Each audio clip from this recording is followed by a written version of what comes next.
I wanted to respond to a comment that kind of caught my attention.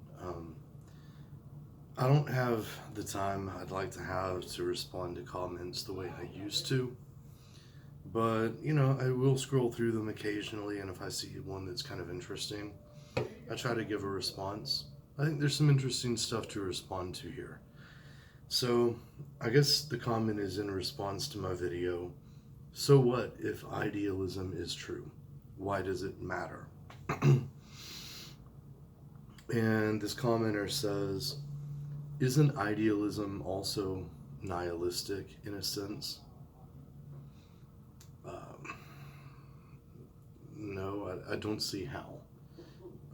And anytime we're talking about idealism, we got to compare it to the alternative, materialism, I think. So, let's ask it this way. Is idealism nihilistic compared to materialism? Right, so if materialism is true, it's very, very easy, I think, to arrive at nihilistic conclusions, right? Especially if you're one of these people that thinks that, death is the end, consciousness is illusion, and all this kind of stuff. If idealism is true, you could be an idealist and have different views from another idealist. But let's say you're an idealist and you believe in the immortality of the soul, for example. And, it seems to me that that in itself kind of makes existence inherently meaningful, not nihilistic. They go on, because if existence is one unit and there's no difference between anything, wouldn't this lead us to meaninglessness and lack of morality as well? There's a little bit to try to unpack there.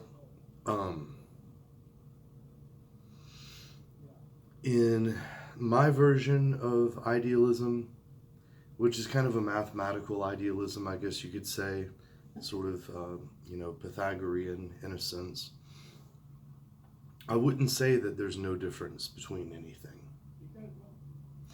There is only one thing, so there can't be any difference between that one thing and itself. But again, like I've said this a lot, if I conceptualize the monad or the one as kind of like zero is the sum of every positive number and it's negative, right? So 0 is the sum of 1 and -1 and 2 and -2 and 3 and -3 and infinity and negative infinity. So, let's just extrapolate from that this one thing is that which contains and resolves everything and its opposite. So within that, there are differences between things. There are differences between 2 and 3. There's differences between 3 and 5, or 5 and 8, or 8 and 13, right? Or, 21 and -21. There's differences between those things, but it is a zero-sum game. All of those things together resolve and sort of dissolve, I guess you could say, back into the one. And ultimately, the one is all that exists and all that ever has. It might be a little bit hard to wrap your head around, but no, I don't think idealism implies that there's no difference between anything. Especially my conception of idealism, which includes both existence and non-existence, which I'm going to have to get into in a little bit in responding to this comment. So wouldn't this lead us to meaninglessness? No, again, how? Now, it's kind of cliche to say that meaninglessness or meaning is subjective, and I agree. Meaning is relative. But anytime someone that says something is relative, you should ask relative to what?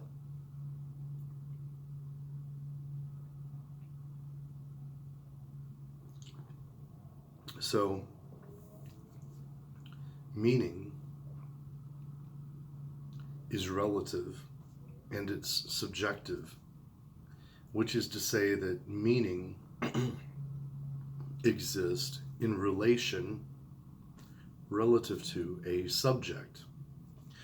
There is a conscious subject of experience which ascribes meaning to things. For something to be meaningful, it has to be meaningful to someone.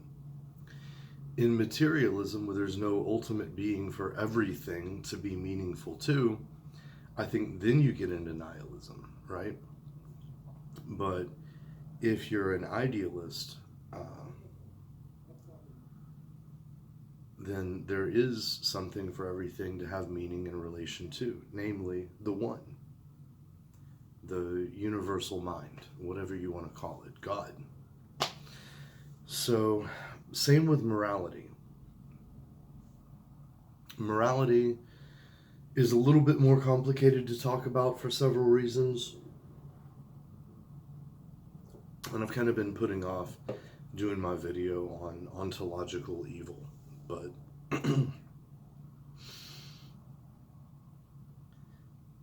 I basically agree with Aleister Crowley and the OTO's formulation that, do what thou wilt shall be the whole of the law. Understood properly, I believe that's a true statement within the framework of monistic idealism, right? Whatever the one is good. I mean, Plato, this is not an original concept. Like, Platonism would associate the good and the beautiful and the true and all these forms with the one, I think, right? So even a lot of Christian apologists that are a little bit more philosophically savvy do this. They say the good is God. Good is simply what God wills. I believe that's true, but in a slightly more sophisticated way than a lot of Christian apologists kind of present it. So God himself, or existence itself, being itself, is good. And you act morally when you act in harmony, in congruence with your true self, your true nature, your true will, which is the nature and will of the one, or God. And evil, practically speaking, is that which is incongruous or inharmonious or in conflict with divine will. So I basically adhere to kind of an esoteric form of divine command theory, which I could explain and defend at greater length, but I'm going to spare my listeners for now. But no, I think idealism provides the only truly satisfying ontological basis for morality. Materialism, on the other hand, I find it difficult to find any ontological basis for morality within the metaphysical framework of materialism, right? So we've got to compare and contrast again. Because it's kind of like when people criticize capitalism, right? It's like, okay, compared to what? Compared to communism? Well, compared to communism, capitalism wins, right? It's and it's the same with idealism. It's like any criticism you have of idealism, I'm happy to address. Honestly, like, I'm happy to address it.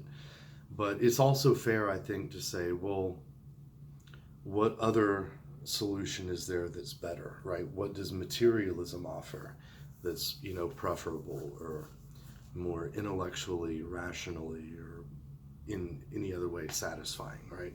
So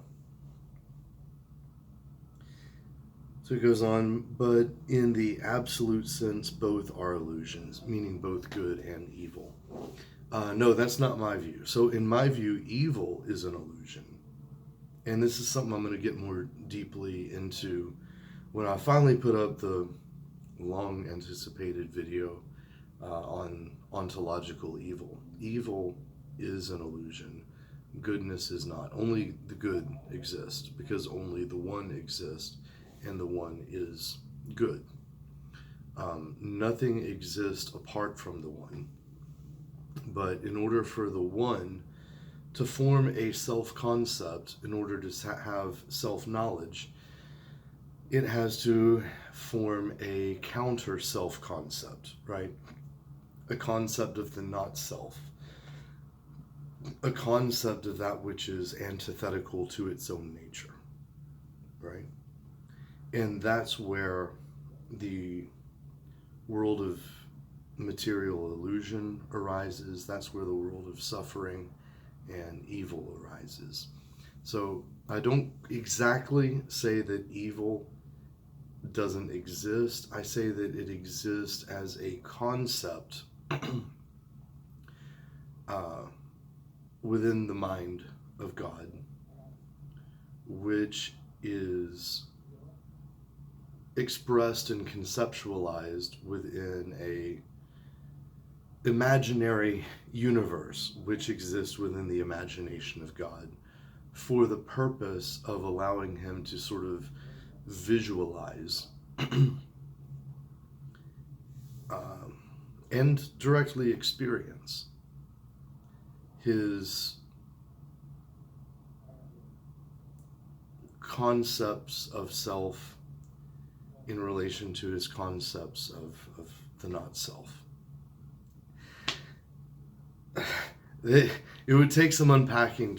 I promise you, given me like a couple of hours, maybe I could go into this a little more fully, especially if I'm in an interactive setting where I can take questions, respond to them, find out what the obstacles to understanding are.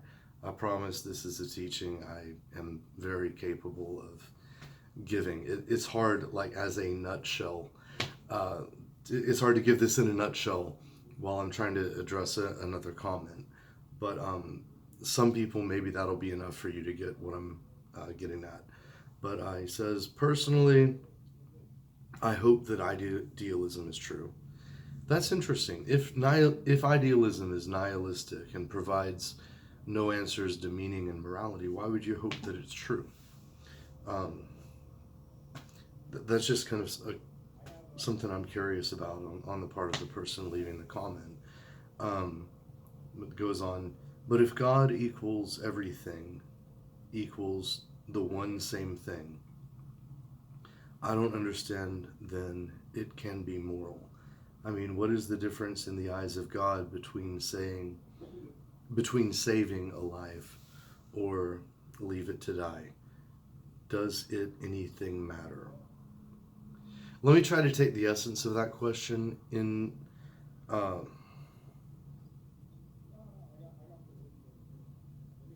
because essentially that's a question of God's nature, isn't it? Is it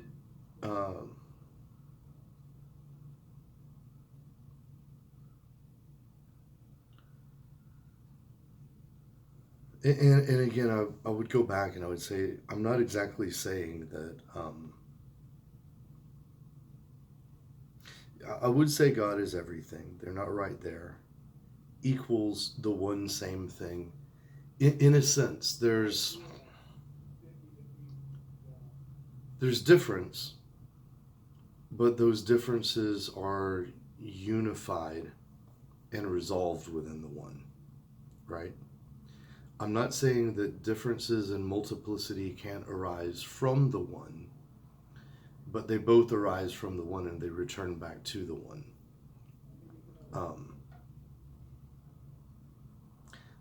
The topic of evil being a little bit different because it only exists as a conceptual reality.